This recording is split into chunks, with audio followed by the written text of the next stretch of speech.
VP Sara, karakter na hango sa personalidad ni Sara Duterte. Gawa-gawa, hindi literal. Reporter, nagtatanong ng seryoso pero nababaliw sa sagot. Crowd, extra reactions. Reporter, VP Sara, ano pong plano natin para sa edukasyon? VP Sara, Simple lang yan.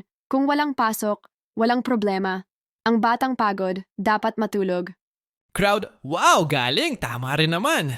Reporter, Pero ma'am, paano po yung mga estudyanteng hirap sa online class? VP Sara, Eh di huwag online. Magpadala na lang tayo ng modules. Sa hangin, gamit ang Project Agila. Reporter, Ma'am, fake news po ata yun. VP Sara, Hindi yan fake news. Creative innovation yan. Ako pa ba? Sarah All, laban sa lahat. Crowd, Sara all, Sara all. Reporter, nice dress. Okay po. Next question, paano po yung inflation? VP Sara, Madali lang. Kapag tumaas ang presyo, mag-diet tayo. Less rice, less stress. Crowd, may point. Pero Reporter, Last na lang po, ano po ang mensahe niyo sa taong bayan? VP Sara, Mga kababayan, kung gusto nyo ng katahimikan, matulog kayo.